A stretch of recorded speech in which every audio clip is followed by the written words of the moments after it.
a young friend. His name is Victor Okeke.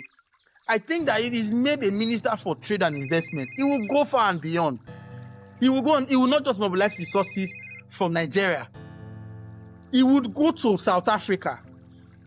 He would go to Egypt. He would go to Morocco and go and find this, because as a young man, he's been going to Onisha to go and find deals for his bank or for the fintech company that he works for. He travels from Lagos and goes to Kanu. He even speaks Hausa to go and get deals for. So these are the kind of people that you need to put in these positions, not somebody who have always been in Harvard classroom. And I don't disrespect Harvard, by the way, but there's no experiential knowledge. You get the very bogus information, but you cannot break it down to translate into economic reality. It's a waste of knowledge. I can remember vividly, I had notebooks that I wrote barrister David Akwara, even when I've not even had written JAMA. And I know my father, has always adored law, engineering, or medicine. So I was already in my father's purpose. So the normal Nigerian kind of thing, it's either you're a doctor, a lawyer, a nurse, engineer, or you're a nobody. How was this decision received at home? The decision to move away from law to do some other stuff?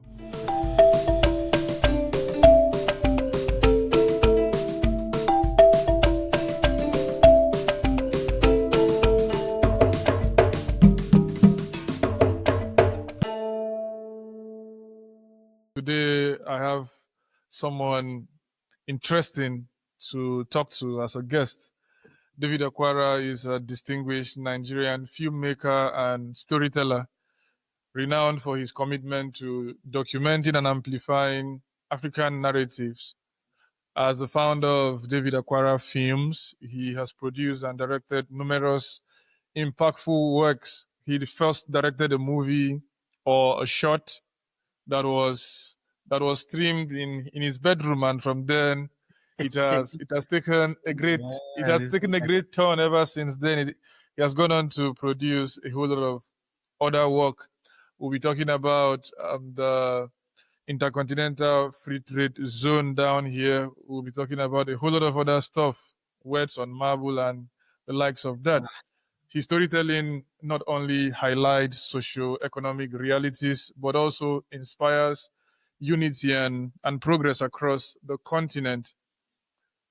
Welcome, David, to Boring Conversations. Thank you. I think that you did a bit of, not a bit, you did a proper research. Thank you for reminding me of the bedroom experience.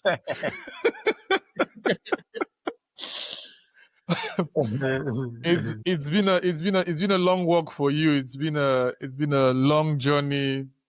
And if I should get to start with this question, why did you wanted to study law in the first place, and what made you left? So I catch up with academy very late. I was in Nigerian Palace. I was already in SS1 when I started comprehending things properly, because I was in the last role in school from nursery to primary until SS1. So one of the courses I was in love with was government. And I like the idea that if somebody loves government, naturally you would do law. And because of my outspoken nature, lawyers are known for being very outspoken, So I said, let me do law. And when I got involved in that, my teacher was a lawyer already, so that doubled my interest. And I know my father, has always adored law, engineering, or medicine. So I was already in my father's purpose. So the normal Nigerian kind of thing, it's either you're a doctor, a lawyer, a nurse, engineer, or you're a nobody.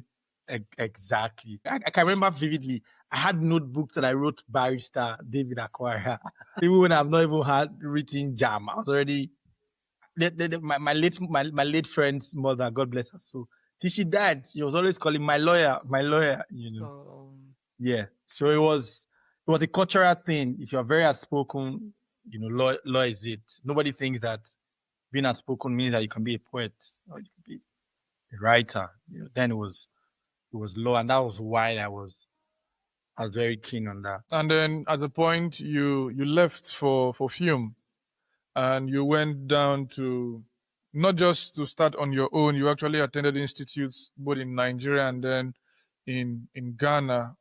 Where Yeah. did that shift come from? The sense of leaving law, which could be seen from a standpoint of advocating for the poor and then Right. upholding justice and all that. But Right. still, you said it clearly yourself. Being outspoken also means you could be a poet, you could be a writer, an audio artist, and the likes of that, a voiceover artist, and all that. So, was there a direct correlation between your sense of law and the sense of showing? One, normally you'll be speaking in courts and all that, and then the next one will be in and about showing. Was there a direct correlation to this, or you just felt I don't think law can really drive home this message, so I need to do film? So it was a very interesting journey. So I would like to explain to give proper No context. troubles, no troubles. Right. So when I had interest in law, as I highlighted, that my teacher was already a lawyer who was getting ready to go to the bar. So he was doing teaching at the time, right? So being around him, I began to see the advocacy side of things. I began to learn about the legendary Gani Faremi. Sure. He became my icon. I was already there. And whilst I was there, he said he would like us to start a literary and debating society in school, because there was no club like that.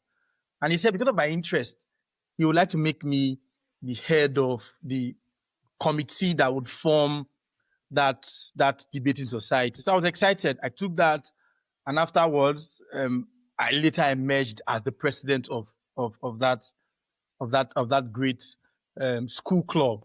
And for you, I mean, if you school in Nigeria, you would know that being a president of such clubs, you would have to be giving speeches every Friday, and you don't give what you gave last week. You also have to push the debating society. You have to be a leader that can debate, and debate is not in pidgin. Debate will be in English because you are in a formal school environment, right? So I knew that I had English deficiency. Speaking of English deficiency, so I said, I want to go to a place where I can always speak English, so that every time I come to class or when I give speeches, my people can get what I'm saying, because I'm not allowed to speak pidgin in school. So I went to a drama unit. I was there, and just being there, I just realized that. So in storytelling, I would be able to advocate, as I've always wanted to be, following the footsteps of Gani Farami. So I can tell stories around medicine, right? I can tell story around law. I can tell story around trade. I can tell stories around development. So I saw myself in a space where being a storyteller through film would afford me to do the things and even beyond that law would give to me at the time. So that's where the shift really came from. I can remember anytime I see my director, he would say that I gave the most outstanding speech, because everybody came there and said they wanted to amplify their talent. And I just told them that, I'm here. It's to help my vocabulary. I want to be better in speaking, English.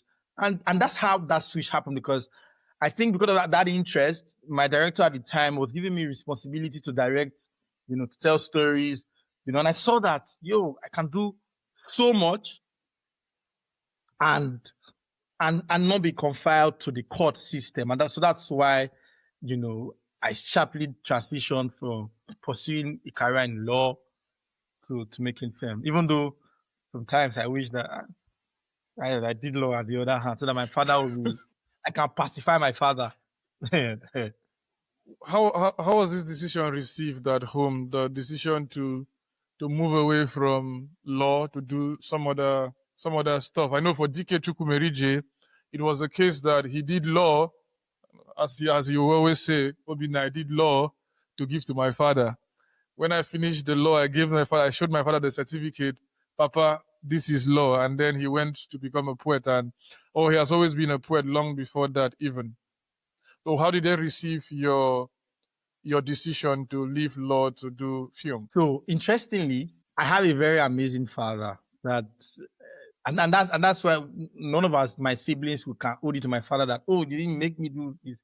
My father gave us free will. I don't know how he did that, but he just sort of trusts us that we would make the best decision. So when I told him that I'm not doing law anymore, I want to go do film, and it was not even saying, oh, why don't you go and study theater art in universities?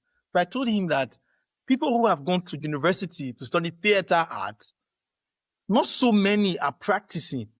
Not so many are practicing. Sure. So I said, I want to make film. I don't want to do theater. I don't want to do stage drama. I want to do film. So I said, there's a film academy. He said he has never heard of that. But if I say that's what I want, I should take my time and think about it. I said, yes, I'll think about it. So I took about 3 weeks, make consultation. I said, okay, I would go and practice. And I remember telling him that once I get into film school, it would be empowerment from day one, because from day one, and I get into that, I'll start working, I'll start creating, and eventually in the long run, I'll start making money. So he received it well, he received it well. So he received it well. My mom was also very supportive as well. So there was no tension at home.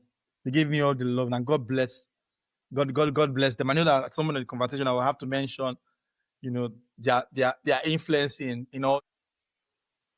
True, true, true, true. What a wonderful way to go down there.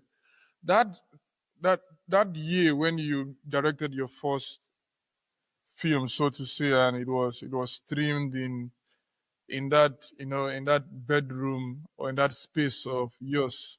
What was running through your mind? Were you scared? Were you kind of like afraid that you know the first 10 years of the century had already gone? We're like moving into the second century, the second 10 years of the 21st century, and you're like, did I really make the right choice? Was the film so good that you had confidence in it, or you saw the need that you would actually do more for yourself? So after we're done with filming and we edited it, and by the way, the editing took forever. I had to travel from Warri to Port Harcourt. I remember the editor would tell me at some point that, I'm hungry. Oh. And I'm like, but I've paid you now. You will leave the laptop, go and I'll go and buying food. And then when we saw the final outcome, after all the stress, it didn't look good. So I was too scared to put it on YouTube or even Facebook. At the time, you could upload a 15 minutes video on Facebook, right? We didn't do that. So I said I was going to organize. Then I didn't even know that what I did was a private premiere. I was going to organize one of my family members to sit, and I'll play the video for them on my laptop and hear what their review would be. So I did that. Some of them were disappointed in the production quality and the storytelling. Others felt like, a journey of 1,000 miles starts with a step, and your first step is not usually stronger than your 10th step or your 11th step. That the family believe that there's a thing for me in filmmaking that I should just keep going, keep getting better. So I took all the reviews and I went back.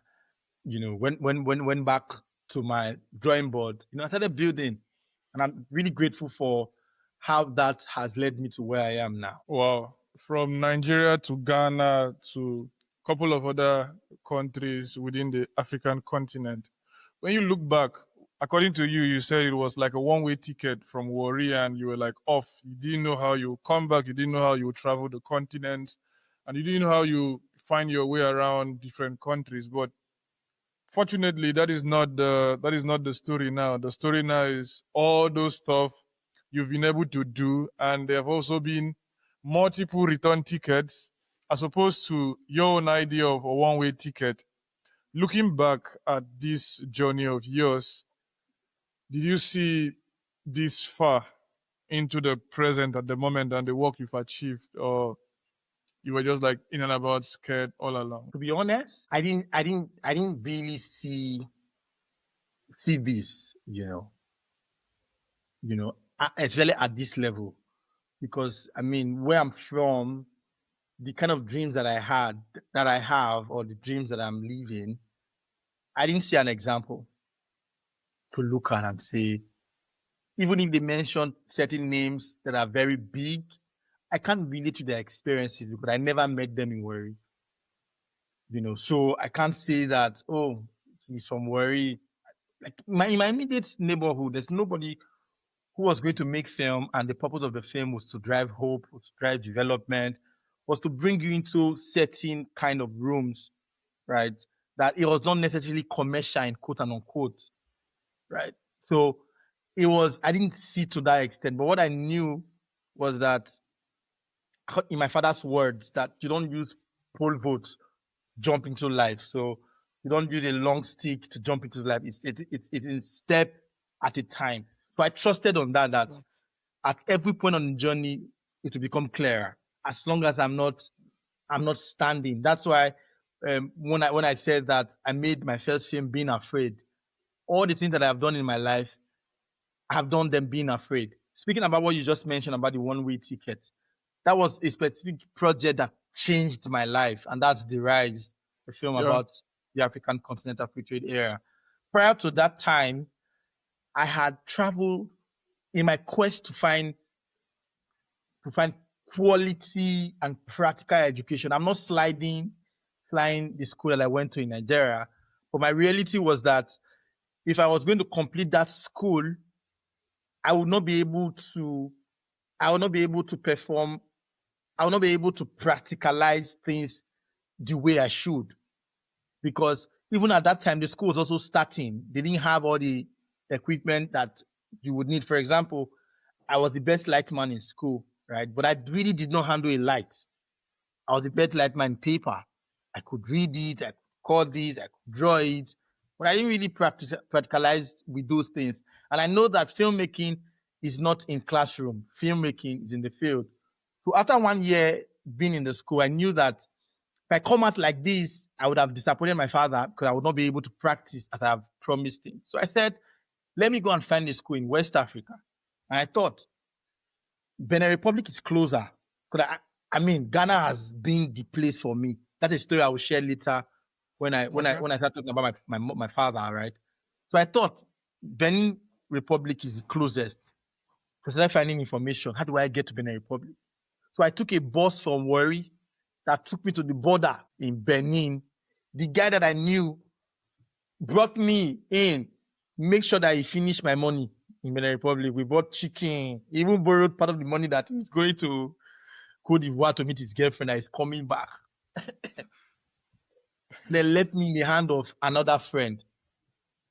And that friend said he cannot continue. He has to let me go. And in all these things, I've not been able to figure out the school plan that brought me.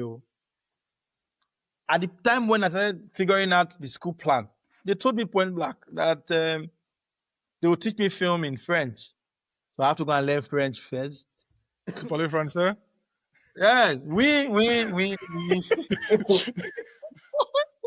I have to go and learn French.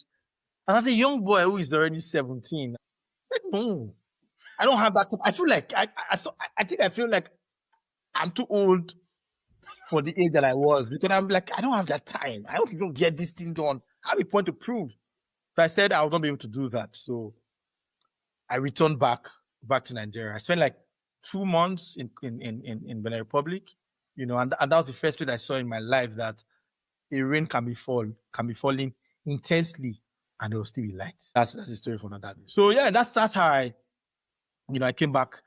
I came back home, and then I later went to Ghana. So all of those things, all of those journeys, he gave me the momentum to again in 2021 to say, man, I'm going to tell an African story and I'm going to go on the one-way ticket. So it didn't really, that action was a fruit of certain action I have taken in the past. Could have gone through even worse situation.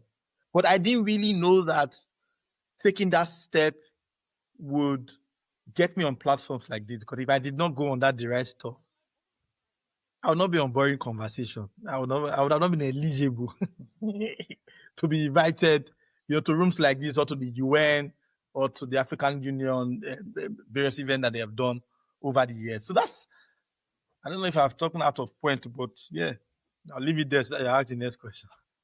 No, you haven't actually, because there's quite a sense of urgency in your work. A sense Yeah. of the fact that this time is short, and you get to see it in and about the different projects you've come down to pick. But this sense of urgency, this sense of I am 18, this sense of I am 19, I cannot learn French, this sense of I don't want to waste time in this particular school that is starting new. Where is it coming from? Is it the urgency born out of the fact that Africa needs to unite and push forward, or the urgency that is born out of the fact that I am tired of the status quo and things have to start changing? I think that it's in two ways. The Okay. first way is the fact it's where I grew up. Shout out to Kolo Kolo. That environment where I grew up, I never saw a new build. When I go into other neighborhoods and I'm like, the build house these places, I saw that all of us are average. Even what is called big is small. So I was first uncomfortable with that reality. That's, I believe that there could be more in life. There could be, when they tell you that a fairly used car is better than a new car. If you grow up in that environment, that a Tokumbo car is better. That's a real deal. It's a real deal than a new car. So it means that all my stay in that environment, I never saw any human being buy a brand new car. So that was the first, that was the first call that I can be more and I deserve more. So that was why I was dissatisfied. That's where that urgency came from. The second urgency was from the stories that my father had shared with me about Africa. This Africa thing that I'm doing now, it's from my father. It's an offshoot of my father, because he was an Oceania who did not really experience Africa in the way that I now start to think about it, because he never lived with the people. He only traveled by ship and get to this country and get to do the work and come back home. Because till he died, he never had a Ghanaian friend that, I can say if I'm in Ghana, let me go and see my father's friend. He never had it. So, He was a traveler. Yes, he was a traveler that did not experience traveling. Experientially, he was just a traveler from observation. So he gets to a country and he observes, and he comes home to tell me those stories. So those stories filled my heart with imaginations. That I thought that if he buys me a boot from Ghana, because I was playing football at the early stage of my life, that if he buys me a boot from Ghana, I'll become a star. Black star. I remember that. Yes, I remember that he bought a jersey for my younger siblings that were twins, and the jersey had Ghana in it. Trust me, I dragged that jersey with my younger siblings. I would dodge and wear it and go and play match. So Ghana was one of the countries that, when I think of Africa at that time, Ghana, because he put that in my heart. He told me about Gabon, told me about Cote d'Ivoire, told me about Equatorial Guinea, told me about Congo Brazzaville, even countries I didn't know, Comoros, he told me all these stories. So when I combined those stories and my reality where I was staying at the time, I knew I was for more. I knew that life cannot just end here. That there could be more. So that's where that level of resilience and tenacity really came from my father, who shared story with me, and then from the reality that I saw all around me. That I can't. That it should be from here. That people can say, "Oh, this one too." Now here it comes from. Sorry, I'm speaking pidgin. This one too. No. Why not? Why not if you speak pidgin? Because you never speak pidgin, so I don't be the one to lead you. Why if you speak pidgin? No be the songs where they listen to so all the time. Pidgin left and right, front and back. True. So those are the two reasons why, in my opinion, why I had that resilience and that willpower, that sense of urgency. That as I'm 18 years old, I think that time is running. I have to get X, Y, Z done. Yes. Wow, it's such an interesting take down there. One can even call your own story the rise itself. The rise from that particular place where you saw stuff maybe some of your mates weren't seeing or weren't given the opportunity to dream that big, and what I'm taking away from there is that the sense of your father's story, giving you stories without the pictures and leaving you to imagine things freely. But in this particular work you did, you explored the Africa continental free trade area and conversations in and about that. And you've looked at this through the lens of storytelling and all that. What challenges did you face in transforming a policy framework into a compelling, emotional, and visual narrative, bearing in mind that even up till now, many persons don't know about the policy. Many persons don't know about what it stands to hold for the continent, what it stands to hold for traveling, what it stands to hold for a continent whose partners in business are farther than their brothers who are next door to them. In and about that, can you walk us through that particular moving from the framework to the script in and about the story that brought about the narrative of the rise? Okay. I think that in 2019, I'd gone through a master class without knowing. Okay. I got commissioned by an old boys association. They were students of teacher training college in Nigeria, and they had a pin in their hearts that teacher training college shouldn't have been scrapped out. Teacher training college should be existing. Teacher training college is the reason why we're here. And leaving school 40 years ago, we want to advocate that this school be returned. So for some reason, the man entrusted that story with me. And for somebody who has lived outside Nigeria, whenever I'm thinking about any project, it's always continental. So I did a research. I realized that God bless his soul, Mandiba, Nelson Mandela went to a teacher training college. Nyerere from Tanzania went to a teacher training college. I said, okay. So I did that project, and because I didn't have the liberty to involve other countries, I had to speak from the context of that particular school that was in Delta. I couldn't explore the narrative as much as I should, So I did that project, and I've always been since that project. I've always been thinking, how do I contribute to Africa's progress? I don't want to be an African that talk about the issues and not have a solution. I don't want to be an African that just carry placard and is not solving anything. It's just talking. It's not bringing solution. I want my protest to be the work that I have done. I want my protest to be the contributions that I am doing to society. So that's always been my mindset. So when I heard about the African Continental Free Trade Area, by the way, that's the first proper policy document I was reading, and I was going to translate into a film. So it was a new journey for me. The excitement overwhelmed, or the excitement supersede the tension or the sense of being accurate of telling the story. The excitement that I'll be able to contribute into a narrative that is continental, a narrative that, when implemented, young Africans can move freely. Young Africans can do business with themselves, like how you see in other countries that when you have it, you can be in Lagos and your neighbor is from Tanzania. When you go to the capital of Tanzania, the capital of Zimbabwe, in Harare, my friends would tell me that, bro, do you know that my neighbor is a Nigerian? And I'll tell my friends that I have lived around Nigeria. I mean, I've traveled to 30 plus states in Nigeria. I've never really seen where somebody say my neighbor is from this country. I think the only place I even saw one was in Warri. There's a Ghanaian lady. That's the only Ghanaian lady. And you'll be very surprised. What is she doing here? And she's selling food. I'm like, I said, Mama, it is here. She looked at me. She said, yeah, Boko. I went to school in your country. And you see the love. Sometimes she'll be calling you. Did she call you Cabrian? He gave me he said my name is Kwame.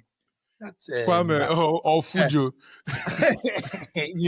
But what I took out from that little conversation that I had is the love I saw in her eyes.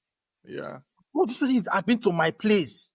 every time I passed through her shop, she would greet me in tree and tell people that, oh, this is my brother. Aponsa. Yeah, exactly. So that I saw a framework that would allow that reality happen. That my friends' children will be friends with a child from Tanzania, friends with a child from Burkina Faso, child with a friend from Mali, So that's what I saw. So that was what now drove me into that movement, that even not having a return ticket could not stop, And then speaking about the various steps, right?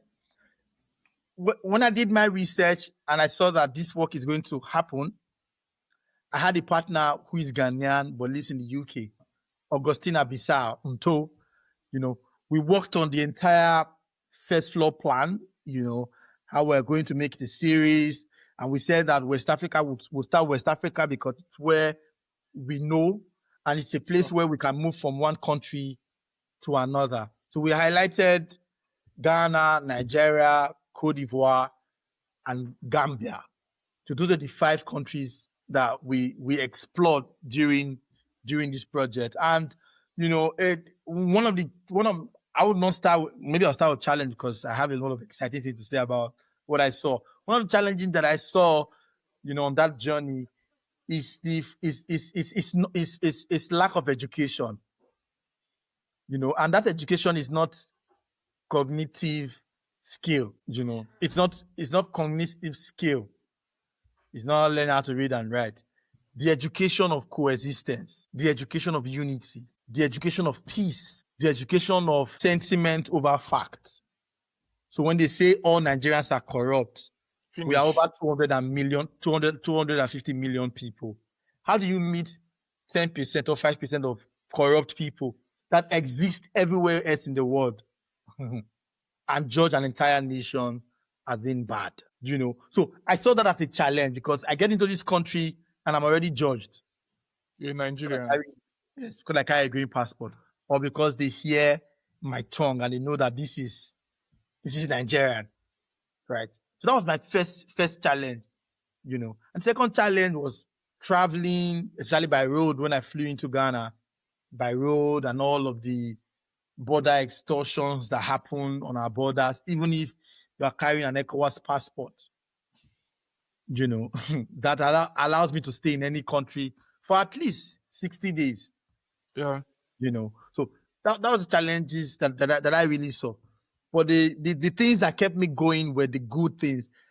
I began to see Africans who, in one hand, they have issues with where I'm coming from, but they don't have issue with the message I'm preaching. So the message I was preaching for Africa's economic independence, African economic integration, was more amplified by the color of my passport.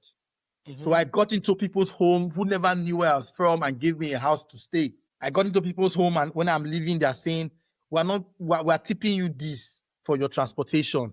We believe in this journey. I get off an interview and I see people, and I see my guests crying and saying that they are happy that I took on this step, that just talking to me and talking about inter-African trade, they could see what can be harnessed out of it. So it was a very hopeful journey. Very hopeful journey. And I saw a continent that is really ready to integrate as individuals. But at government level, there's still a lot of disconnect. So I see citizens who have issues with, why can't I get into their country?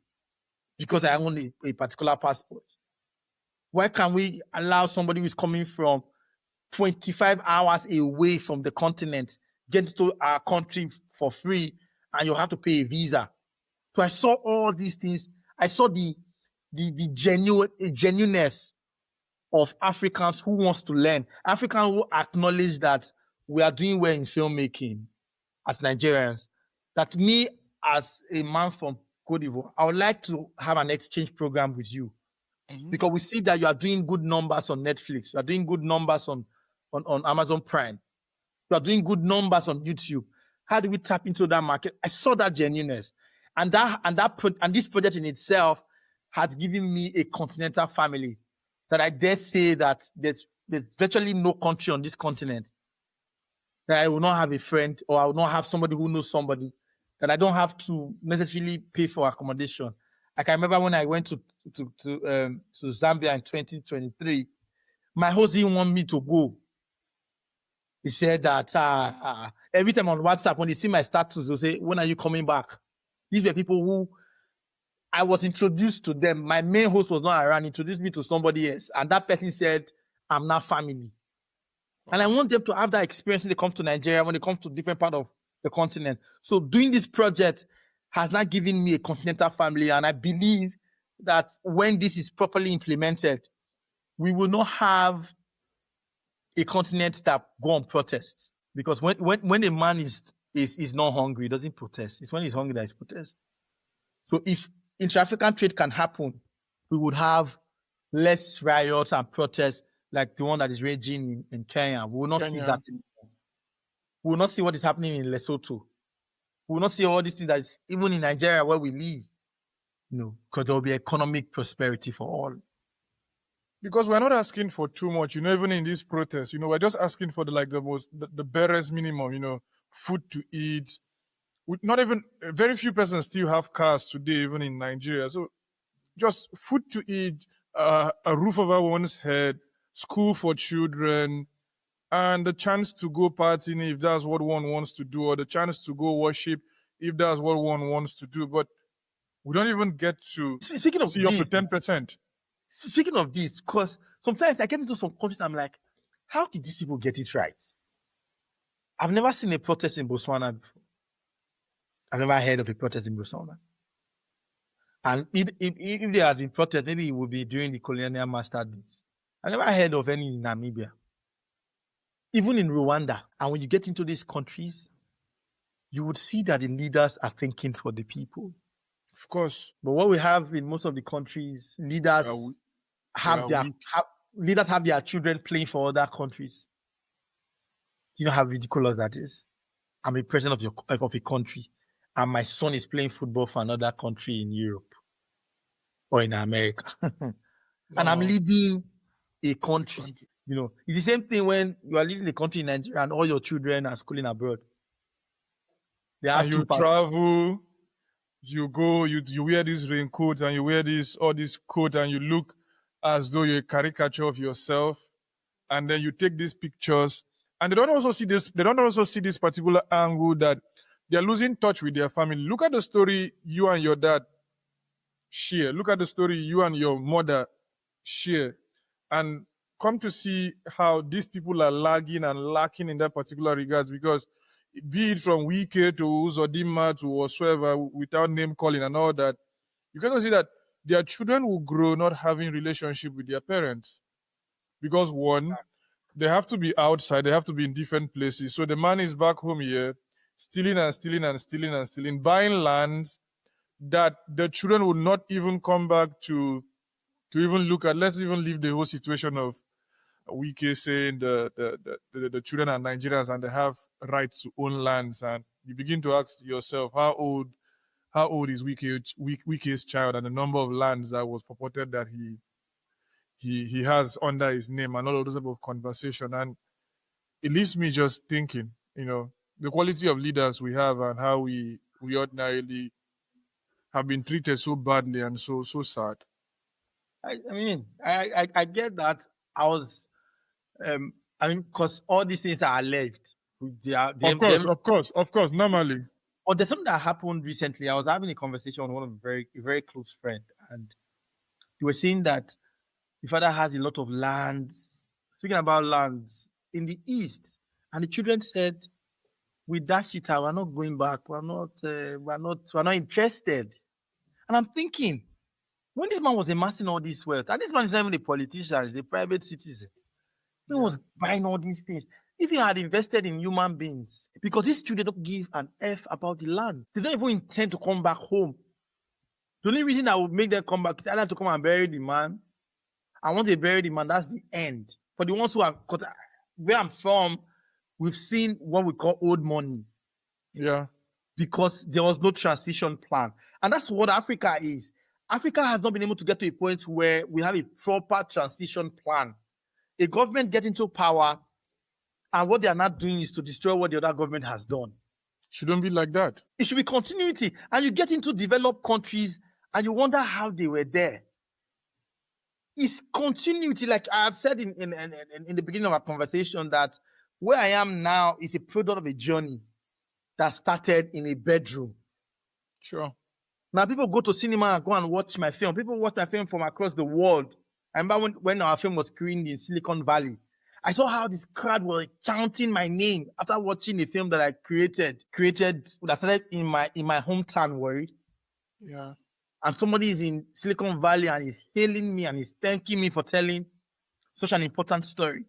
So people don't no longer think about the investment in human beings.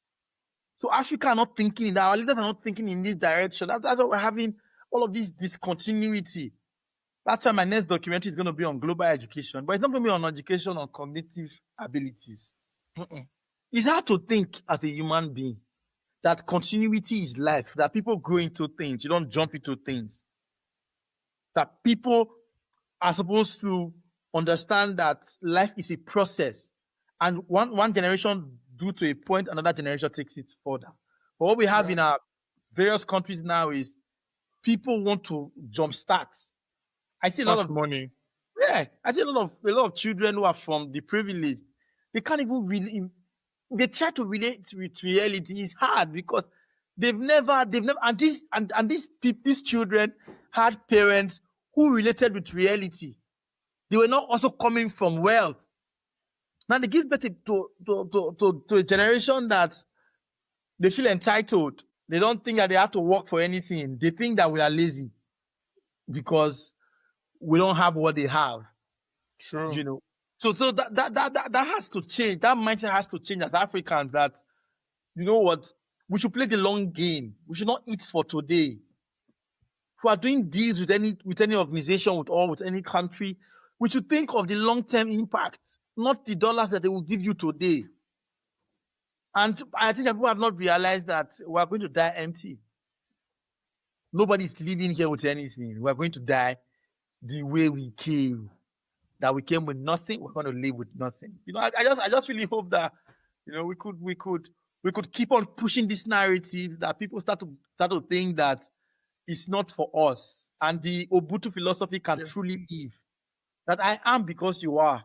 If I'm not on your podcast, you'll be talking to yourself. So I have to be here for the podcast to happen.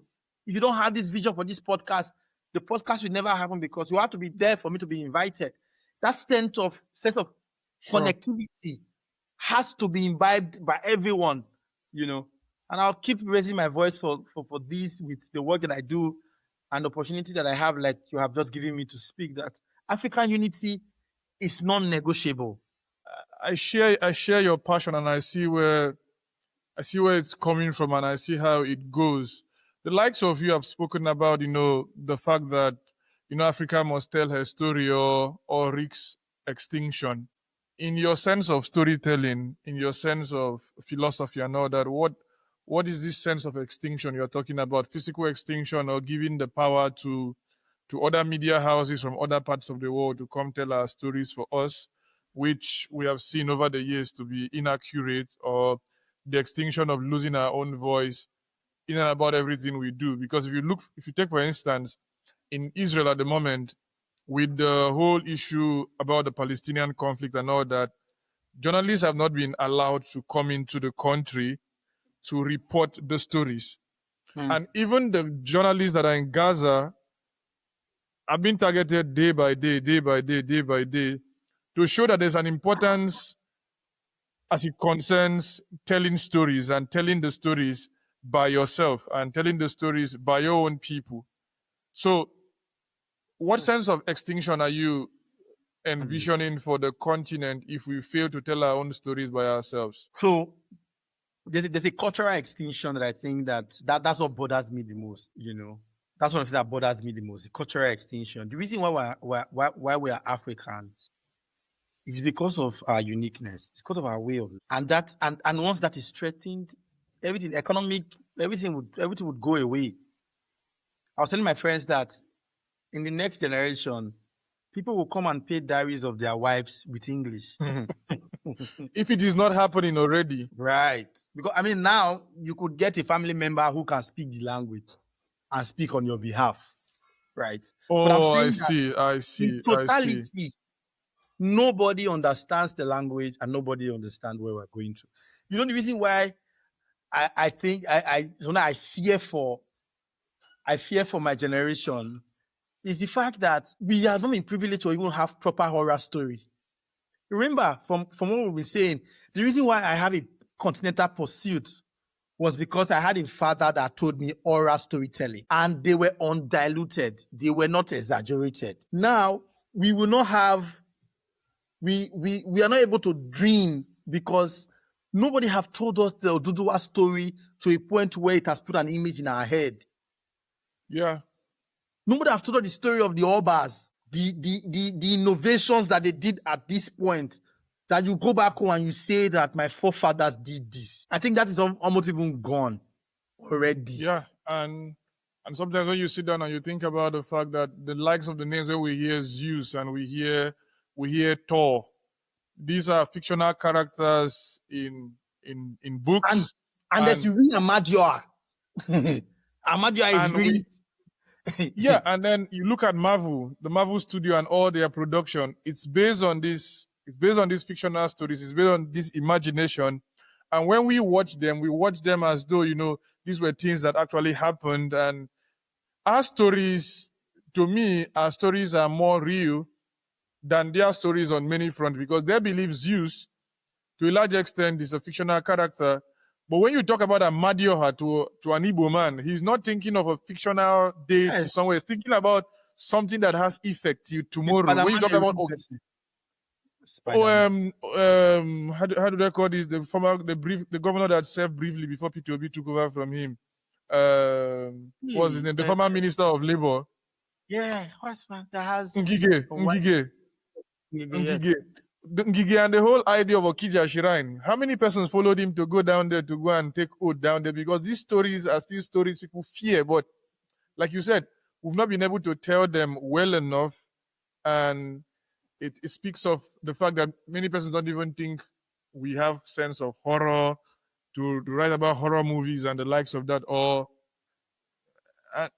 And it's disturbing. It's disturbing. It's disturbing because that's on one front. The other front of culture is our togetherness. It is good to not have only a single car. That a single car does not form a convoy. It takes multiple cars. That's a culture. A culture that is a community that raises a child. No more. It's not a single family. Now we're building fence and covering like we're in prison. We're building fence. We can't even see what's happening in our neighbor's house. These days, you hear that somebody died in their house, and only when you knew about it was because the person started decaying. That's when you knew that he died. When I was growing up, if I mess up, a neighbor in the compound would discipline me. And if I report to my mother would discipline me to allow to it. That what I have done is wrong. That's a community that raises a child. Yeah. All of these things is going to go away. I'm not sure Gen Z or the next Gen Z understand what it means to have a mom or a dad that talks to you with their eyes. They don't have to say a word. They will look at you and you already somebody know comes to the house and then they just and they're asking you to leave and you don't need anybody to tell you. You'll be surprised that they'll be asking you what? Cut your eyes. My mother would... There's a way she will stare at me and look away. Finish. I get the message. And these are cultural things that we're losing. And so now we as storytellers, filmmakers, we've not done a good job. Wow. We've not done a good job. Because when you go on YouTube or you go on Netflix, how many films drive and promote the excellence of our culture, the way of life that we live, so that because if oral storytelling can put an image in my mind, what would visual storytelling do? Yeah. Even people in the Bible, even Christians that believe in the Bible, when they watch the Bible story or when they watch films on David or they watch stories on Jesus, or they watch stories on all these icons that they had in the Bible, it gives them a certain energy. Yeah. That's why when even the Bible says that when you want to go to God in prayer, you have to come with a word because it's important. But we as storytellers, we are living storytelling for people who do not know what our experiences are, do not know what this I language means, who do not understand that it is a community that raised a child, that a child is never a single entity, that it is collectiveness, that a one car does not form a convoy, that it takes fleets of cars to form convoy, that you have to support your brother to be stronger, that your wealth is not in physical cash, it's in integrity. Normal. So all of these things are the shock that is hitting the continent, that if we as storytellers do not do well, because I don't want to put the responsibility of other people on other people who come to the continent and tell our story. It's because we have not told it. That's why even organizations don't even trust us with telling stories, because you hear stories like they gave you XYZ amount of money. Instead of you start to tell the story, you went to go and buy a house. The whole Netflix saga and all that. Right. So we as people, we need to see the urgency that storytelling has gone beyond just holding a camera. That whatever you video with your phone tells a story of where you are from, either from a place of dignity or from a place of deprivation.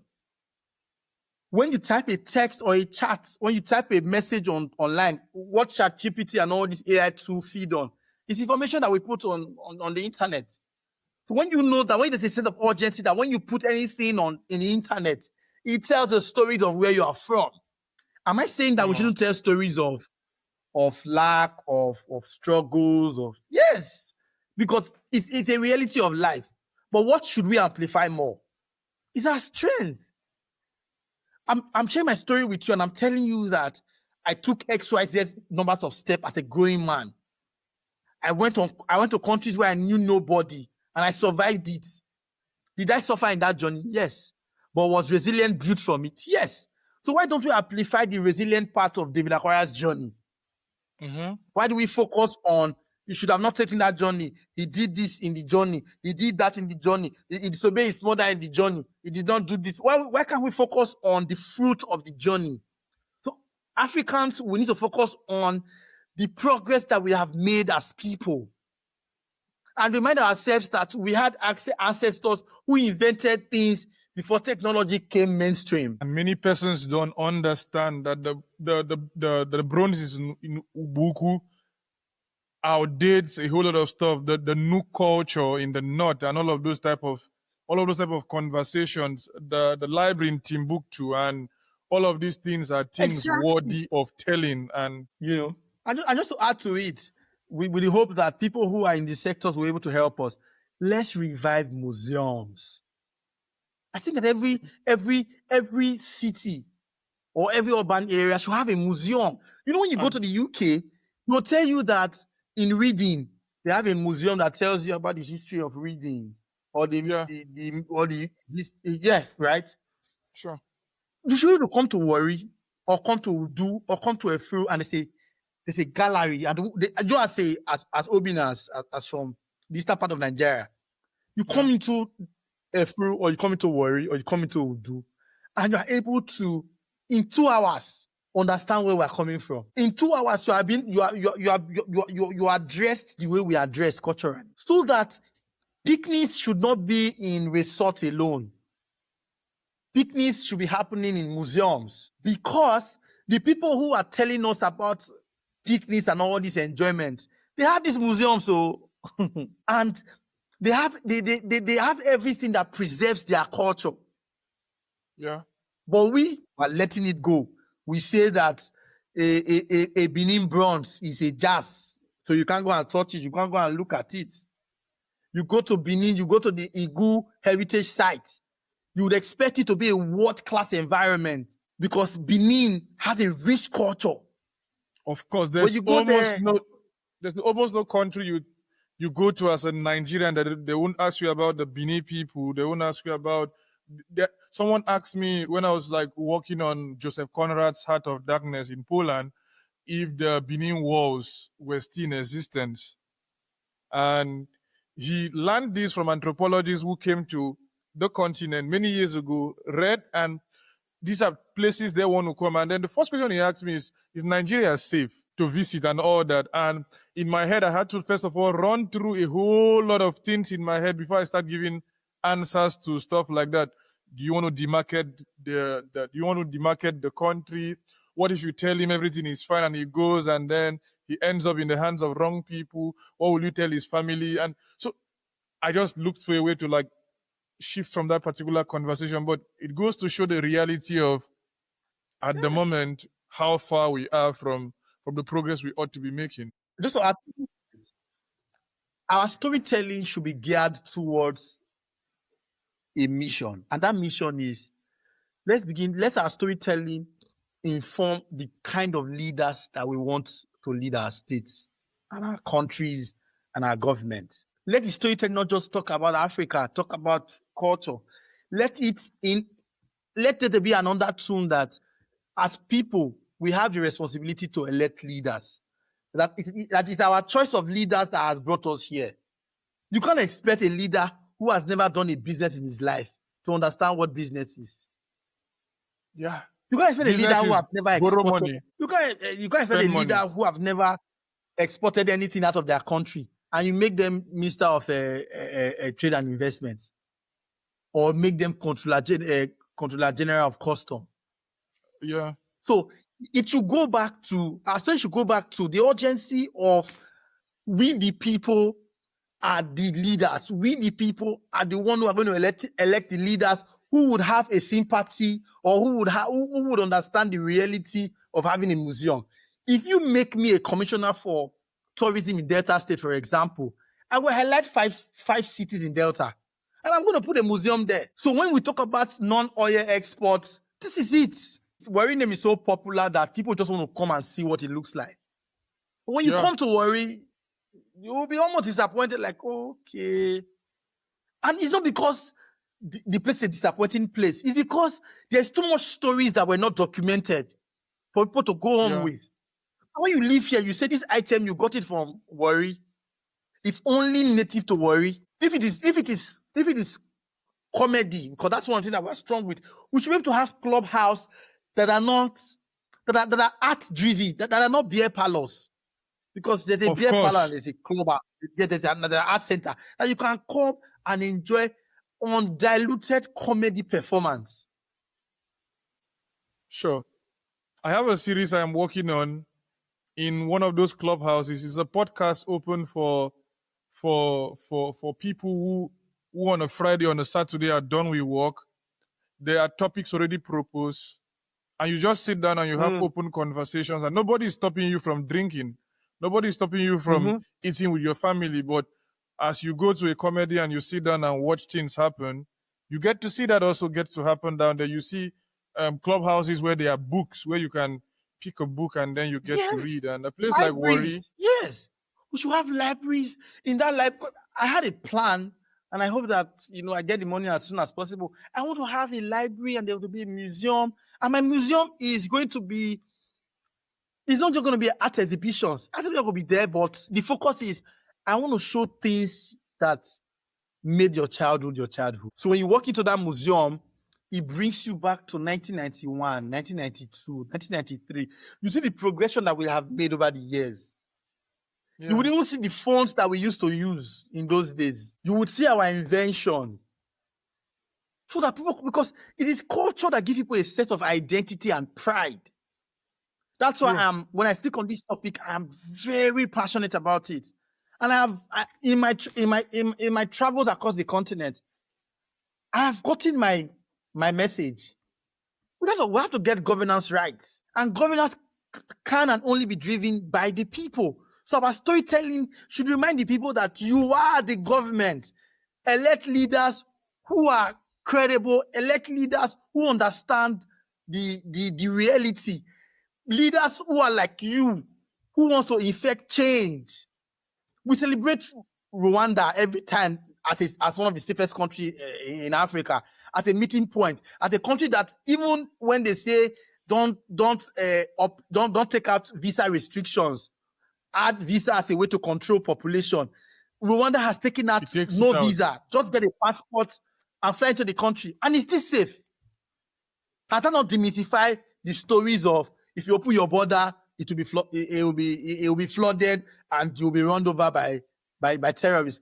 Even with the crisis happening with the crisis happening in Goma, yeah, you know, Goma they share border with Rwanda. Course, yeah, in Congo, yes, even with that crisis in Goma in Congo, it has not spilled over into Rwanda. Do you know why? It's leadership. They have leaders who is willing to protect their people. We have leaders who are developing. When you go to Rwanda, there's always a project going on. Do they have skyscrapers like Lagos? No, they don't.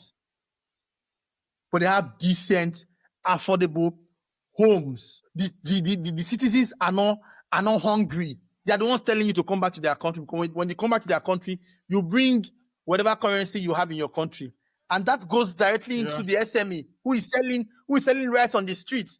The man who is driving till date, they still drive bikes in the capital, in Kigali. And it's healthy. They make money when you come. Yes, it's healthy. They give you a helmet. You read. They know that themselves cannot develop their country. They need direct foreign investment. And that direct foreign investment does not need to come from World Bank. With their taxes and all that. Yes, tourism can be a tool. You go to Rwanda as a foreigner, in 3 hours you can register your company.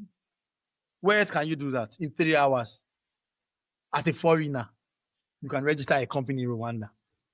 So, again, all of these things that we're saying, it should be geared towards one purpose as an Africans, that we need to start electing leaders who would go to Addis Ababa. And when they go to Addis Ababa, they would discuss the interests of Africa, not in talk, but in action. That they would uplift all these visa restrictions. That we can truly live as a united front. That when global crisis happen, we can state that, look at Africa's position on this matter. That a hit on a country is a hit on Africa.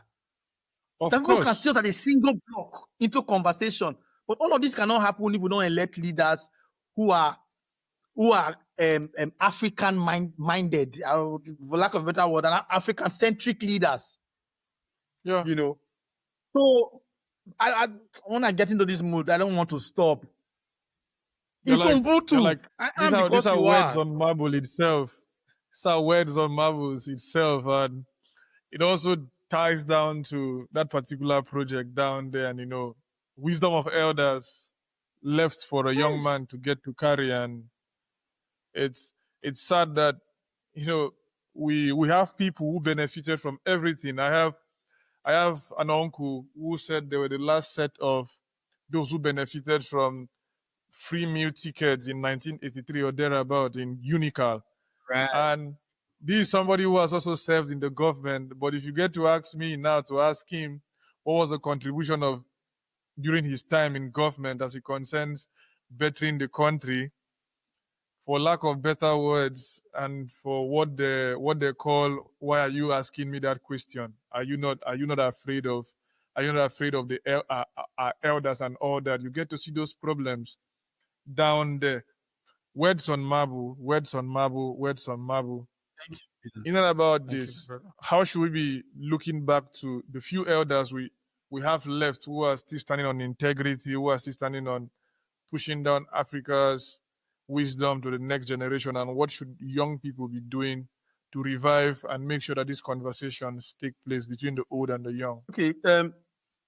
So what I think should be done is that young people first need to be very reflective. We should be able to receive information and process it. We should not be in a hurry to respond. There's a new trend of vibes, being reaction. And no, the time to receive information, deeply process it. Young people need to process information without sentiment, before acting. Because if you go and meet an elder without clarity, you are staying in the same boat. Young people need to take out time and sit by themselves and process information. Like how I did when where I was coming from. Do you like the life that you are living? That you only hear stories of in my time they paid me for even going to school. Because I do documentaries, I've sat with a lot of older people. I want to tell them their story of what Nigerian was. Even that I respect you and I know that you cannot be lying to me, I would have argued that this is not true. Yeah. Just that. So young people first need to be very reflective and not responsive. And then we need to understand that life is built on sweat. It's not built on luxury. That life is built on sweat. So we need to understand that there's any sacrifice that needs to be paid that we may not necessarily benefit from, but has to be paid so that we can have a society that we envision. So that the immediate gratification mentality, the entitlement mentality would have to give way. Because for a man who is building, he doesn't have an entitlement mentality. So we need to understand, that's why I said in my first rack is reflective, because in that reflection, you understand the work that needs to be done. Any country or any society that has survived, they survived in the back of the young people. So young people need to know that they are part of the builders of their countries. If your country is bad, it's because the young people are not active. Join a political party. Don't be on Twitter tweeting. If you don't want to join a political party, be actively involved in the electioneering process of your country. Just so that we don't lose this particular point, this particular point of elections and participation down there. The elections in Germany just happened a few months ago, and I know the involvement of people between the age of 18 to 22 and 24. I mean, active participation. I'm not talking about some kind of vague, oh, okay, you go give me, I will go gun poster. No, like real-time active participation. They call themselves politicians, and they are not exaggerating their positions. They are actually politicians. They have joined politics as early as their 18th birthday. I have a friend from France, Roxanne. She joined her political party when she turned 18, and she's not left that particular line. And so we don't see that this thing is a thing left for old people. This thing is a thing left for Amechi. And when you're about to retire, before you start thinking about this is a thing you should do as a young person, and it's your civic duty, as you rightly said. Obina, if to even break it down, I live on the continent, so I see it every day. The people who are members of political parties are drunkards, wheelbarrow pushers, agberos, people who do menial jobs. And the pool of these people, they will now be the one to elect who would become the party candidate. What kind of result are we going to have when somebody who is not tech savvy is electing a leader? How would they build tech hub in your state? Let me just tell a story. So one of my big brothers is the current Minister for Trade and Investment in Rwanda. So he was working with the AFCFT Secretariat. That's where we knew at the African Union. So he said that if he did not take up the position to becoming minister at the age that he had done it, because he's under 40, he said he would have been disqualified. He said because the presidency are very big on young people building. I saw the head of service, like the head of his ministry. That man is in his 30s. And that person has been dealing with G2G cooperation, government to government cooperation. He has been exposed to not just boardroom of his country, boardrooms of other countries where he's trying to woo investors to come and invest in their country. He's taking up responsibility in his 30s. People who are security for the presidency in Rwanda, they are in their 20s. So why you see the CEO of Visit Rwanda is in her 30s. The Minister of Youth is in his 20s. These people understand the power. I like to use African example because that's a realist that people can relate to. These people understand the principle of putting young people in position and what they bring to the table. So African young people need to take cue. Look at what happened in Botswana. It was young people that brought in the new president. Sure. And the new president is in his late 40s. His minister is in his 20s, is in his early 30s. When I saw his cabinet, young people, and it's because it was the young people that elected these leaders. So they owe the young people responsibility. That's why it's important, like you have highlighted. At 18, because in the next election, we'll have a new set of 18 years old. They should join political party and leave Twitter. I am joining. So I'm not just going to say, I'm also joining the political party. I'll be part of the local. I know who will become my councillor, who will become my local government chairman, who will become my governor, who will become my House of Assembly member, who will go to the National Assembly, and who will become my president. Because all of these things that we're saying, it trickles down. If the president will do his bits, the governor will do theirs, the members of House of Assembly in national level will do theirs, state of House of Assembly will do theirs, local government chairman will do theirs, councillors will do theirs. So young people everywhere in this world that lives in Africa needs to know that they owe it to every one of us to see that Africa can grow. And the only way that Africa can grow, with what I've seen, is we have governance rights. Private sector can do just so much.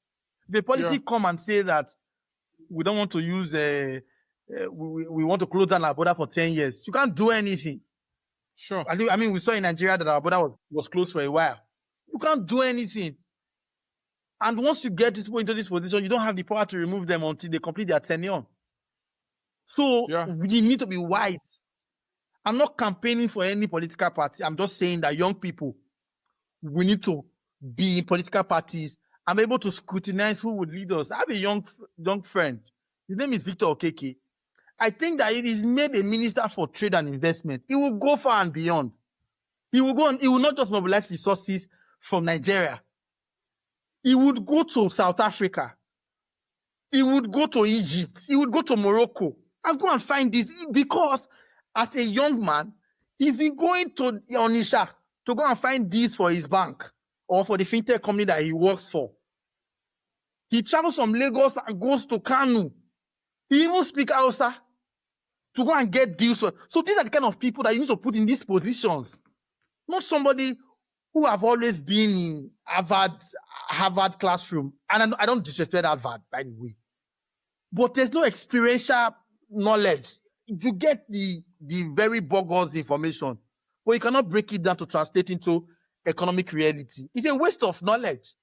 So we need people who have hands-on experience, both in education and according to Waribo, street-wise. So these are the kind of people that we should put in these positions. Not people that when you ask them, do you know what it means to be hungry? They've never been hungry in their life. So how would they have sympathy? How would they lead it with empathy? Without thinking you're a lazy person. Now when you don't make kind of say you lazy, you're not going to see that many factors. And just also to add a thing for young Nigerians to start thinking down here is the fact that when you look at the likes of Gowon, when you look at Ojukwu, when you look at Obasanjo, when you look at these people, when they were in power, they weren't old people. When you look at Patrice Lumumba, even before he was killed, man was in his 30s, speaking and talking to the king of Congo. The famous speech he gave on the day of Rwanda's independence. When they give this very, very different example between the French. The French they have a way of talking about you in the formal terms and you in the informal term, and even about how they have always been using this. And Lumumba had to correct that particular impression right when the king of Belgium was sitting down there. He said, "You've treated us like boys all along. It is not going to happen again." And Nigeria should also, not just Nigeria, Africa should also remember that Lumumba in his 30s, assuming office as prime minister, took himself to go and see Esnwaya in the United States. A man in his 30s. And in and about that, these people were young people. They weren't old people. So when the average Nigerian sits down and wants to tell himself, Mbadiwe,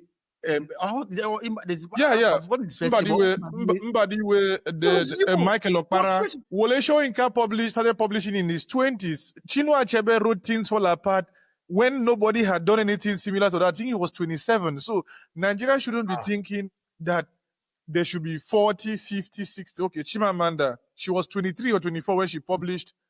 Okay, she had even published a book when she was 18 or thereabout, For the Love of Biafra, in Nigeria, in Ibadan, by Spectrum, before she published this Purple Hibiscus, and then went on to give us Half of a Yellow Sun and a whole lot of other books down there. That these works were not done when they were old people. They were done when they were very, very, very young. And I think, was it yesterday or 3 days ago, DK Chukwumerije, the Nigerian poet, posted on Yeah. his Facebook account the idea that he was jobless for 3 years after finishing school, and he's almost 50 now, thereabout, and he's reflecting on the fact that most of the works he's now tapping from recently are the works he did when he was in his 20s, as a 20-something. I also spoke with Darlington Exactly. Chibueze, one of the most famous editors, literary editors we have in Nigeria. Is in the US now. He also confirmed the particular fact that most of the things he's doing now in the US, he now works with Nobel laureates and he works with guys who won lots of prizes. He said there were works he did with himself down here first in Nigeria, so that the Nigeria doesn't go about thinking that they need to get to 40, 50 before they start doing Yes. things for themselves. That the accord they had in Ghana, what was it called again? The famous accord between Gowon and Ojukwu, was convened by Yes. people in their 30s. The Aburi Accord. In the The Buri Aburi Accord, Mountains. they were done by young people. Nobody. Okay, they had elders that were there with them, but the core guys of the matter was Gowon, Ojukwu, and the leader of Ghana and all that. And you couldn't have said it any better, that young people shouldn't be hoping and thinking, we need a minister for works who cannot even understand what an SUV is, or what a CNG does, or what a petrol vehicle does. And it just leaves me thinking, and like you've said yourself also, it drives me crazy sometimes when we think we ought to be old and about to die before we start aspiring to governance. And to take a question I wanted to ask you earlier, I will just fuse them together. What is the myth that is very prevalent among young people about politics? There's this particular myth of your hand must dirty, you must do witchcraft, you must go do see Baba. Politics no be clean hand. Before we even talk about the toggery, let's just start with the superstition of the fact that you must meet a native doctor before you become a ward councillor. So, I mean, you're right. You have already said it. That's one of the biggest myths, that politics is a dirty game. I grew up hearing from my father that politics is a dirty game. My mother, that politics is a dirty game. My uncles. So, as a child, when you turn 18, politics is not one of the things. Hey, that is going to come in 2 minutes. Like I was saying, there is a myth of politics being a dirty game that has been passed on from generation to generation. And that has to stop. It's only clean people that can make dirty place clean. It's only clean people that can make dirty place clean. If politics is dirty, let clean people get clean and clean it up. So let's change the narrative. So we need to start pendling the narrative that politics is for everybody. Politics is what rules our life. Politics is what decides our future. Politics is what decides our death. Politics is what decides our existence as human beings. Against the reality that politics is dirty. Then on that layer is politics is clean. It's for clean people. Yeah. My book says that when the righteous lead, the people prosper. Who rejoice. That's the book that I believe in. It says when good people lead, the people prosper. All of us know that if we have a good, cheerful uncle, a uncle that gives, is the favorite of everybody. Of course. The reason why whether they you kill like those him or not. uncles yes. The reason why those uncles die early is because they are the only one. I mean, you would have read it that in the Jew culture is that the fact that you don't have is a shame. It's a thing of shame of not having as a Jew. Being an Israeli, one of your culture is that you are planning long-term wealth for your people. So you are putting your brothers on. That when they are getting married, they don't give people They don't give people cars or give people souvenirs. They give you stock. Of course. That's why they are Things one of the that, richest people. That's why they have the oldest money in the world. yes, A small consistently. country, Because, smaller than Cross River. Cross River is bigger than and look at what Israel. they are, yes, look at what they are doing. They'll disgrace you if you mess up with them. So it's a mentality that we need to imbibe, that politics is not a dirty game, it's for clean people. So, and if it is dirty, the clean people will make it make dirty place clean. It's only when dirty people go into dirty places that it stays dirty. So you that is a clean person, let's get in. And this thing about spirituality, even in life, you get to a point where you have to choose where you belong. Even in business, in the career that I am doing, I know people who serve the things that they serve. The same way I serve what I am serving. Normal. Because I would not come here to say that everybody have a right to association. Do you understand?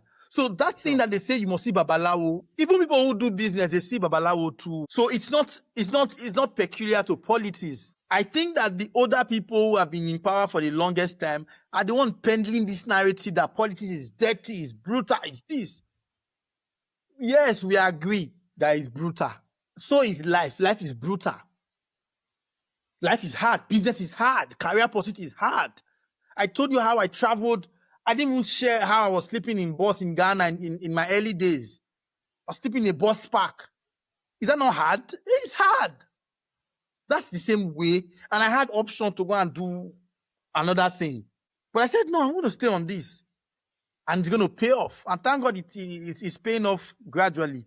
So my point is, young people should need to understand that politics is not a dirty game. It's a clean game for clean people. And even if Nigeria has made it a dirty game, clean people have to get into politics for it to be clean.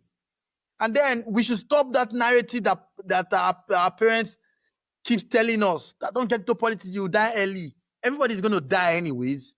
My father died at 66. With the way my father lived, I thought I was going to die at 150. He was careful. Mine died at He would tell me that, 54. David, right. He My father was slumped. very He careful. slumped. There was no hospital to take care of him. The problem was not money. The problem was just infrastructure to look after him and to even go back a little bit.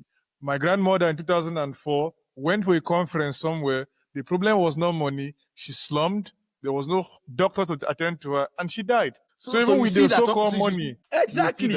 So that's why, I've said in the beginning, or when I'm answering this question, I said that we need to know that politics is what keeps us alive or keep us dead. It is. Why is our healthcare crap? It's because you make somebody who have never run an hospital a commissioner for health, or you make somebody that does not have an understanding of the complexity of the healthcare in Nigeria. He has never done rural health workshop. He's not just even done. He's not in touch with it. He doesn't feel, there's no compassion in his heart towards that old person that would die because there's no hospital. Look at your story. Your father slumped, and it was not even a case of money. My friend lost his wife because a doctor, another doctor took over the wife's file. He didn't look at it properly. He didn't know that the woman had BP, and so the woman died from death from child delivery because of the BP. It's because, and that thing has happened. Nobody's holding that man accountable. Nobody's losing any job. We don't have a reward and punishment system. And all of these things will happen if we elect the right leaders. So young people need to know that our future is in our hands. Sure. And by so, we need leaders that would come ready. So when the leader is coming to come and campaign, he would know that if he doesn't have a proven track record, or if he cannot convince us enough, he will not get there. And even if he gets there, we will vote him out in the next election. He will not make people like us get into politics, because we know that when we go there, we go and serve. We are accountable to the people. You get to research, you get to travel. Which African stories, told or suppressed, have most shaken you or refined your understanding of what Pan-Africanism could or should look like? I think it will be Liberia. It will be Liberia because I saw potentials that has been trapped.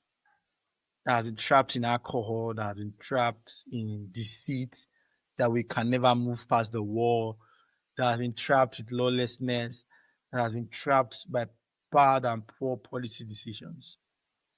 I think, and that also bettered a project that I will start from Wari in September, where I'm not doing a skill transfer program. Because if people do not know the way to the city, they will weary out. They would walk around and they would die at In the village. at at the village, right? They will never find a way to the city. So I think Liberia, for one, was that country that, I feel like there's so much that can come out of that country. And by the way, the country is 175 years old. Yeah. So they've Going had back to slave independence, trade and all that. right? So, and I think that there could be more that can be done. But and what my role is as a storyteller that use film is to transfer that same skill to somebody who is there, so that they know that their skill can be monetized, their skill can carry them to other countries the same way my skill carried me to their countries, that their stories as Liberian matters and can be an inspiration to another country, that their stories are entertaining enough for people to pay money to buy ticket to watch their films, So that's one experience that has refined me and refined my storytelling. With this sense of mission you have now for the next 2-3 months, I guess it resonates with what you've done. You've worked closely with young people, in telling your stories, both as a tool of education and emancipation and all that. What have you learned from this engagement, and what haunts you about the future of the African youth? Does the African youth have to do more, learn more, become educated beyond the classroom? And what are the inspiring things you've seen from those who've done these things for themselves? There's a lot of question in one, but I'll attempt to answer in the best way that I can. I think that I have, I have, I have tasted a bit of the good life by the result of the fruit of the work that I have done. I've lived in comfortable places. I've been in rooms. I've spoken at the UN. I've spoken at the AU conferences. I've spoken I've had presidential invitations, you know, and because I am crisscrossing between two worlds, I see the urgency that I shouldn't be the only one. I like to tell people that I am the least talented from where I'm from. I don't want to be the only David Akwara that they'll be mentioning. Oh, David Akwara, when it comes to international, oh, David Akwara. No. I want them to be all that David Akwara. I want to bump into some of my friends from where I'm from at the airport and they are on their purpose and on their mission. I don't want to be the Oh, only wow. one in your podcast. I want people that looks like me, that have my reality, that has risen up above the tides of the water, and they're able to come on platforms like this and share their stories. I think in this, that's where the haunting comes from. That when I go to bed every night, I remember the images that I saw in Uganda. A very, a very docile young people that have not been put to work properly. When I go to Sierra Leone, I see it. Even in Cote d'Ivoire, I see it.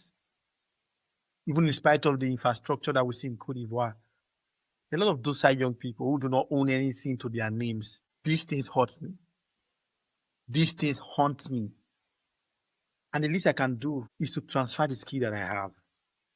So that a boy who is living in Comoros, a boy who is living in Eritrea, a boy who is living, or a girl who is living in Burundi, is able to pick a camera and tell a story that somebody in Silicon Valley would say, hey, we want to invite you to come and talk about this work that you have done. That people begin to see storytelling as a tool for development, as a tool for policy adjustment, as a tool for wealth creation. That out of these are able to buy all of the tools that you have. I currently have a MacBook M3 Pro. I say that with pride because I know that from where I'm from, with my reality, I'm not able to afford this. And it was storytelling that got me here.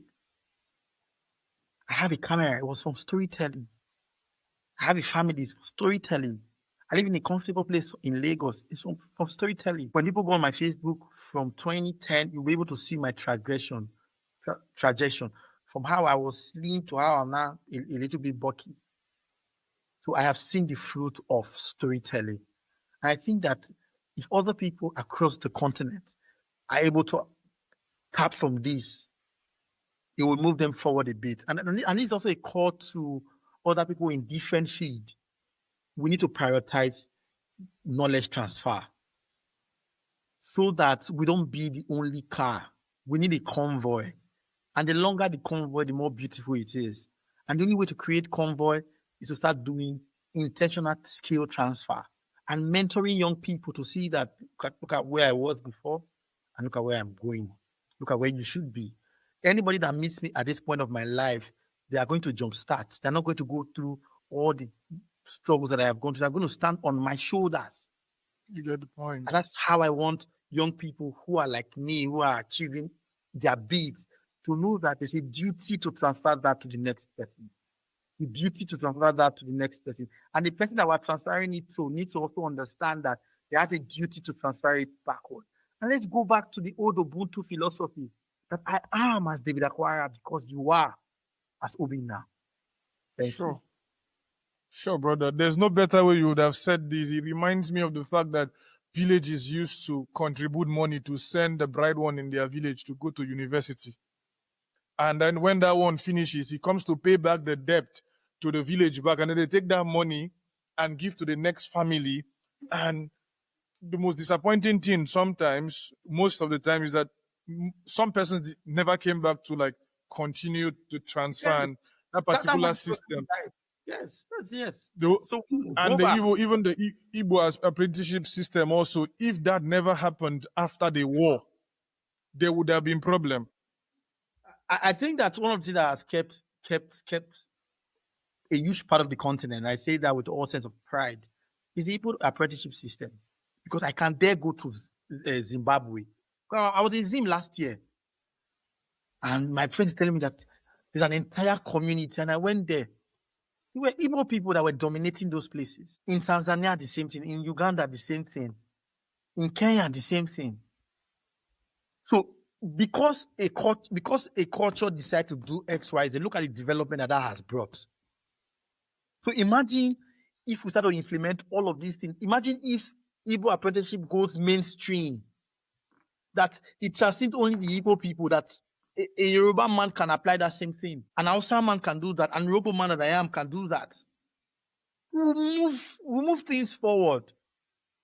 That's why I love the energy of my Igbo brothers. Honestly, I love that.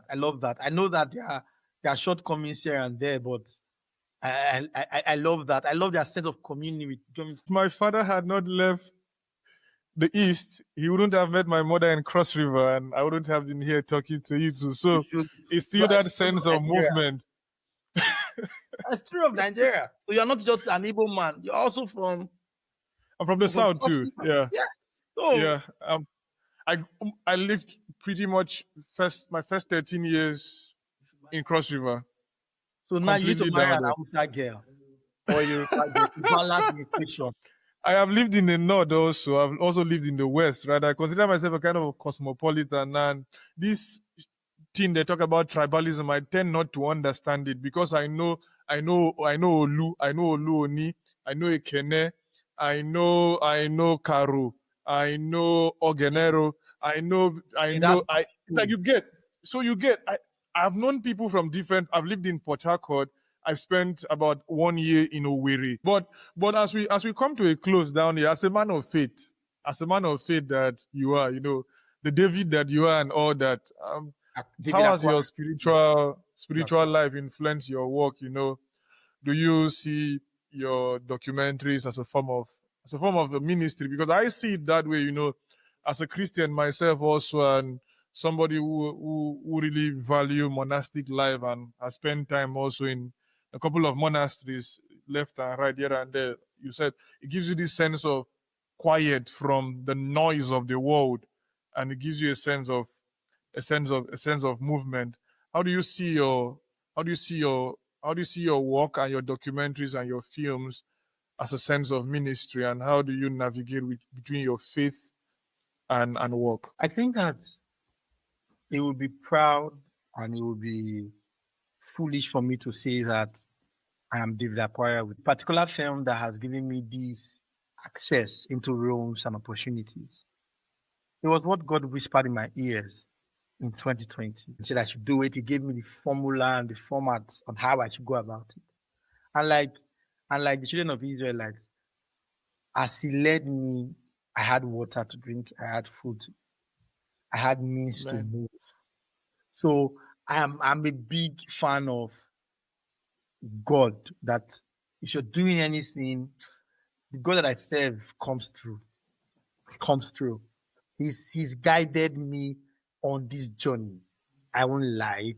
It's been the centerpiece. There are rooms that ordinarily I'm not qualified to get into. Ordinarily by education qualification, I am not get I know.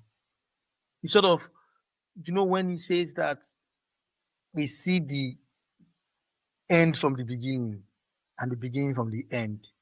He sort of created my path such that it gives me certain experiences early enough so that I would use it in this stage of my life. How do you explain that a project that I did in 2019 is not the project that is going to take me out of the continent in 2025? And that's the first time I'm leaving the continent, by the way. That when I was doing it in 2019, I didn't have a full picture. That's why I said in the beginning, what I've done, I didn't really have a full picture. I was just moving by faith, not by sight. So Sure. he has become my lens to see whatever it is that is happening. So it's just so beautiful to just see my story unfold, especially coming from the background where I'm coming from.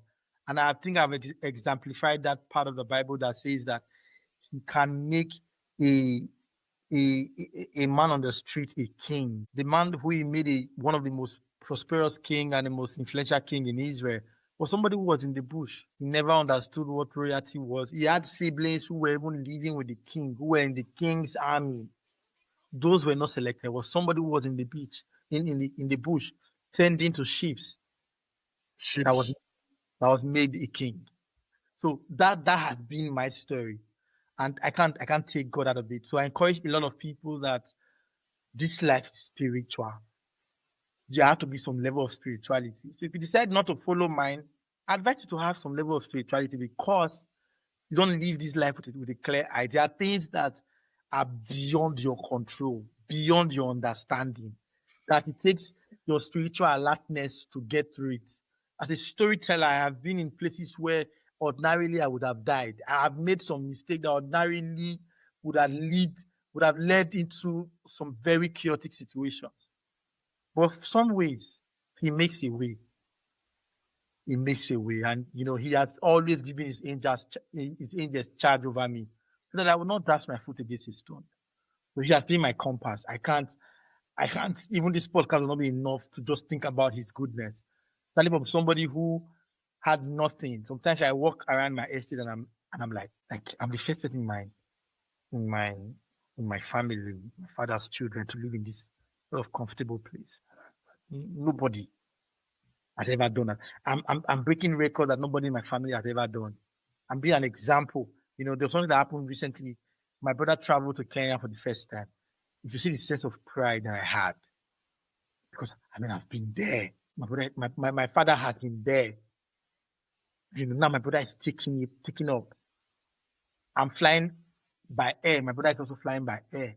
It's a story that is possible because they saw somebody live it, right? And it was God that has orchestrated all these things, So I can't take him off the picture. He's been my steady hand, So I've encouraged people that, if you think that where you are is not working, come to mine. They deliver and are sharp. if somebody 50 years from now gets to watch your entire body of work, what truths about Africa or about David Akwara would you want them to walk away with? What would you want them to see, and what progress would you envisage that when that time comes, that particular reality should be what they should take away from your work and from the life and times in Africa? So I think that hope would be the first thing that they would take away. Hope that we are not in a hopeless situation, and there's hope, there's light. And that light also would depend on us and how it will shine. That you have a responsibility to be part of the development of this continent. This continent is not hopeless. Because my stories are told from a place of dignity. You watch my documentaries, you will not see lack. You will see resilience. Even if lack is staring at your face, but that's not the focus. The focus is what are we doing? I know that even in my lifetime, people are going to study the work that I'm doing in university, and they would read and they would Man, research, and they would stumble into my work, and they'll be reminded of their Africanness and the fact that being an Africa is an advantage to them.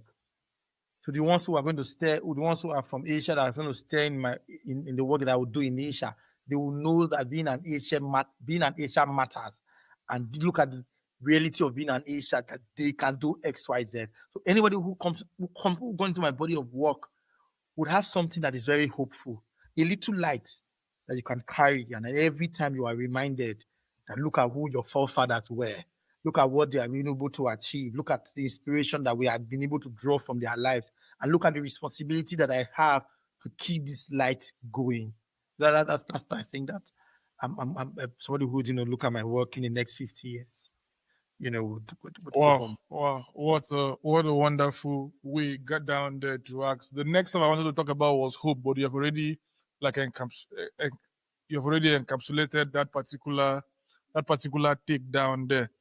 Thank you. And hope also has played a long role in your life so far. But in the Right. next chapter of your life, what role would hope still play, and where do you think it leaves you with Africa? And by that also, I'm just like trying to say, what are you working on at the moment, and what is the next chapter we are here to know about David Akwara? Yes, so the hope is an unending circle, right? Hmm. Yeah, Just now, the hope has not gained precision. The hope has not brought relationships. The hope has not brought clarity. The hope has not built patience. So I am not living in the fruit of hope so that every part of my life you are able to see the progress and you are able to see how hope is driving me, right? So what is next for me now is education. I'm really big on education because I see that as one of the frontiers for development. And that angle that I'm looking at is from a place of early child development. I think that when the foundation is destroyed, there's nothing that you can build on, right? So um, I'm working on multiple projects. Some are commissioned, but the ones that I'm working on as personal, it's are documentaries that are targeted towards education. And this time, I'm big on global peace. You know, I don't like what is going on in Gaza. I don't like what is going on in Goma, DRC. I don't like what is going on in South Sudan. Sudan. I don't like what is even going on in Southern Cameroon. I don't like what is going on in Russia and Ukraine. And I think that um, this documentary that I'm working on, that is not an African documentary in that sense, a documentary that speaks on to education globally, and how that we don't want to hear stories that people are stabbing each other in the UK. We don't want that. So what can education play in mitigating violence in the street of the world? That's the very big thing that I'm working on now, and we're going to kick off from HR. I want to see what is going on in education. What are the roles that educators and policymakers are putting in curriculums? such that students are able to learn, and they are going to they are going to learn the skill of empathy, the skill of collaboration, so that killing a brother is not a chill thing to do. Stabbing a brother or getting high on things and committing violence is not the chill thing to do. So that's what is really next for me. And personally, I'm looking forward to the impact that work would have across the globe, and the conversations that work would stir in every regions of this world that the film will be shown. Yes, so that's a very, very big thing for me. And I don't know why I have to say this publicly, because I've been keeping it very quiet. But I know that you can't steal what has been given, because he that Yeah, gives yeah. me it cannot be stolen from. So I'm happy to work with No, everybody around the world that would buy into this vision to use education as a tool for peace. wow, what a wonderful collection of projects and works you have down there, and you have a very bright mind also. And I say this not with all form of seriousness, because many persons, when you say these things, they begin to look at it as though it's flattery. I, there's Usman Sembe and most of the things you say down here, and I cannot help but, Sembe also wrote lots of works, right? And I've read everything he wrote, and it's very, very beautiful to see that you are having visions geared towards Africa, geared towards a whole lot of things these persons did, and you are owning them because they are coming out of you, and they're coming out of the place you came from. They are coming out of the place you now live and your realities, and you don't forget, or you've not forgotten where you come from. And many persons easily get to forget. The moment they hit their first 1 million, the moment they hit their first 5 million, they forget ordinarily where they came from. They forget friends, they forget family, they forget the reality that all this can just crash in one day. The stocks can just go down. You are continuing to create, you are continuing to invest and all that. And final question, that was like, I was already done, but like, if I should get to ask, if you are given unlimited resources, what would that one film you're going to use this to make be titled? Ubuntu, that would be the And Gilo Nyerere will be very, very proud. And this thing, Senghor and the likes of them equally will be very, very proud that it carries that particular stuff. And for our viewers who might not, have a broad idea of what Ubuntu is, you've explained it in different parts of our conversation. In just few words, briefly, for David, what is Ubuntu? Ubuntu is collaboration. Ubuntu is ditching isolation over connectivity. That a people are a people because they are people. So I'd like to make a documentary that amplifies that nobody should work alone. That a broom is better used when it's in a bunch, when it's together. A single broom cannot sweep a house. So there's no man who is an island. So Ubuntu would be that project that I'd put my money into it, and I'm going to make it an entire series, you know, and allow people who would visit the continent for the first time that when they hear of Africa, Ubuntu is the first word. And Ubuntu would not be just word for the sweetness of how it is pronounced, but it is in its fruits and actions that when you're coming to Africa, you know you are coming to collaborate. You're not coming to steal. You are coming to add, and because we are going to give you, but we're also going to take from you. When you're coming to the continent, Sure. that should be the consciousness that it's a continent of collaboration. That if you hit one brother, you have hit all of us. So that would be that project that I'd be very proud to put that money in, that whoever was going to watch it good. If you are chanced upon to meet my next guest, what question would you want me to ask them? If they're African, they'll be on two folds. If they happen to be Africans, what question would you want me to ask them? If they are non-Africans, what question would you want have me to ask them? So you should have just asked one question, but for the fact that I don't just talk to Africans alone, um, I'm giving it on two folds. An African question for an African audience, or a non-African question for a non-African guest, or if you could come up with a question that can be universally binding, also I will appreciate. No, I'm going to give specific to specific. I think for your next African audience, I would like to ask them what are the role that they are playing in building a prosperous Africa. And this is not should be vague. What are the roles that they are playing in intra-African trade? What are the roles that they are playing in regional trade? That's because anybody who is going to come on your podcast is not an idle person. It's that you're doing trade in services or trade in goods. So how do you see what you're doing, as part of the whole plan of moving Africa into a more integrated and more prosperous continent?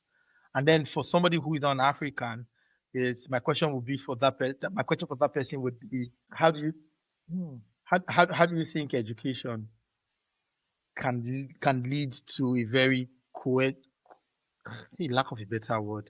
How do you think? What role do you think education can play in bringing the ability to be empathetic in the way we live our lives? Because I think that empathy has moved from the world.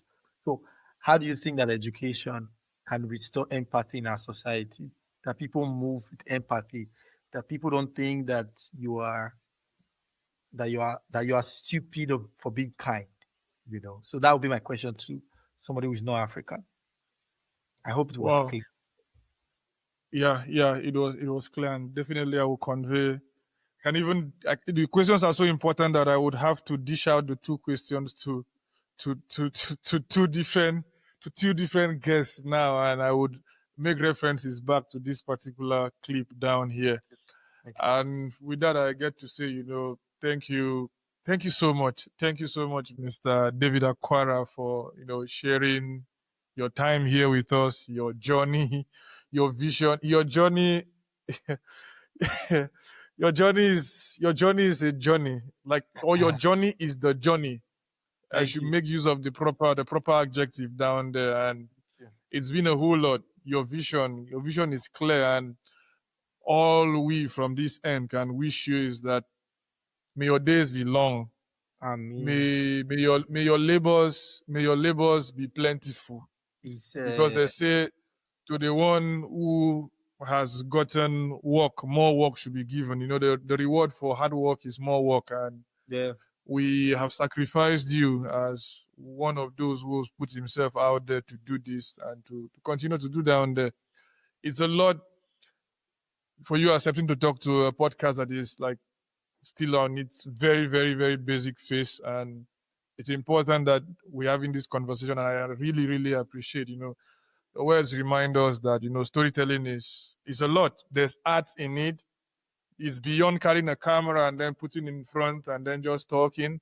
It comes with scenes, it comes with frames, and you've been able to do this.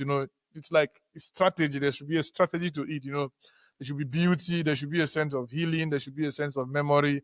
And also, art cannot just be art for art's sake. In and about these are the things we've been able to learn from your work, through your films, your voice, and your quiet dedication. You're helping Africa remember herself and, imagine new futures. To everyone listening, I hope this conversation has stirred something deep in you. I hope it hasn't been boring, as many person would come to believe and accept with me that we've had anything but a boring conversation down here.